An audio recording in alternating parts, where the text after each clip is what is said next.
മലപ്പുറത്ത് നിയമസഭാ തിരഞ്ഞെടുപ്പിന് ശേഷം വോട്ടിംഗ് യന്ത്രങ്ങൾ സീൽ ചെയ്ത് സൂക്ഷിച്ച സ്ട്രോങ് റൂമുകളുമായി ബന്ധപ്പെട്ട് പ്രചരിക്കുന്ന വാർത്തകൾ ശരിയല്ലെന്ന് ജില്ലാ ഇലക്ഷൻ ഓഫീസറായ ജില്ലാ കളക്ടർ ഡോക്ടർ വിനയ് ഗോയൽ. വോട്ടെടുപ്പിൽ ഉപയോഗിച്ച എല്ലാ വോട്ടിംഗ് യന്ത്രങ്ങളും പോളിംഗ് പൂർത്തിയായ ശേഷം അതേ ദിവസം തന്നെ സീൽ ചെയ്ത് അതത് മണ്ഡലങ്ങളുടെ സ്ട്രോങ് റൂമുകളിൽ രാഷ്ട്രീയ പാർട്ടി പ്രതിനിധികളുടെ സാന്നിധ്യത്തിൽ പൂർണ്ണമായ വീഡിയോഗ്രഫി, CCTV സംവിധാനങ്ങളോടുകൂടി സീൽ ചെയ്ത് സൂക്ഷിച്ചിരിക്കുകയാണ്. കേന്ദ്ര സായുധ സേന ഉൾപ്പെടെയുള്ള ത്രിതല സുരക്ഷാ സംവിധാനത്തോടെയാണ് പ്രസ്തുത വോട്ടിംഗ് യന്ത്രങ്ങൾ സൂക്ഷിച്ചിരിക്കുന്നത്. വോട്ടെടുപ്പിന് ഉപയോഗിക്കാത്ത റിസർവ് വോട്ടിംഗ് യന്ത്രങ്ങളാണ് ബന്ധപ്പെട്ട രാഷ്ട്രീയ പാർട്ടി പ്രതിനിധികളെ ചട്ടപ്രകാരം അറിയിച്ച ശേഷം ജില്ലാതല EVM വെയർഹൌസിലേക്ക് മാറ്റാറുള്ളത്. ഇത് എല്ലാ തിരഞ്ഞെടുപ്പുകളിലും സ്വീകരിക്കുന്ന നിയമാനുസൃതമായ പ്രക്രിയയാണ്. തിരഞ്ഞെടുപ്പ് കമ്മീഷന്റെ കൃത്യവും ലിഖിതവുമായ മാർഗനിർദ്ദേശങ്ങൾ പ്രകാരമാണ് ഇതുൾപ്പെടെയുള്ള എല്ലാ തിരഞ്ഞെടുപ്പ് നടപടികളും സ്വീകരിക്കുന്നത്. രാഷ്ട്രീയ പ്രതിനിധികളെയും സ്ഥാനാർത്ഥികളെയും അറിയിക്കാതെ വോട്ടിംഗ് മെഷീനുകൾ സംബന്ധിച്ചതോ പൊതുവായതോ ആയ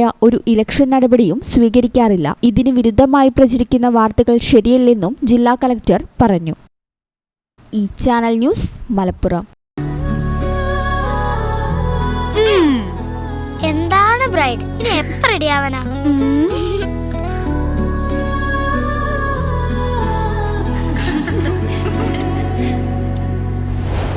നറുപൂ പോലെ നിറമേകും MX, വെണ്ണിലാവായെന്നുള്ളാകെ MX.